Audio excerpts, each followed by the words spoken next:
জনম গেছে আমার, আর আমি আমার জন্য কি করছি? আমার জন্য আমি কিছুই করতে পারিনি।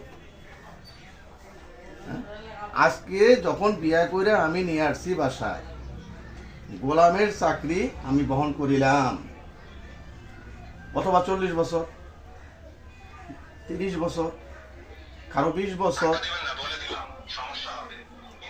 বুঝতে পারছো না? এই গোলামকে যদি স্বীকৃতি দেয় বাড়ির প্রিয়তমা যে না, উনি গোলাম না, উনি আমার একজন অর্ধাঙ্গিনী, আমি তার অর্ধাঙ্গিনী, এটি স্বামী স্ত্রী বানাইছে কোন মিস্ত্রি, মহামিলে তারা চলবে। আর বউকে যদি বলে তুমি আসলেই একটা কুচ্ছিত, তুমি ভালো না, তোমার মর্যাদা আমার কাছে নাই, তাহলে ওই ব্যক্তি আসলেই আমি মনে করি সর্বত্র সর্বক্ষণ ওর জনমটাকে যাবে ভুলেই ওই পুরুষটা। বউকেও চিনতে হবে যেটা আমার স্বামী, এবং স্বামীকেও চিনতে হবে আমার স্ত্রী। ইচ্ছা থাকলেই স্ত্রী হয়,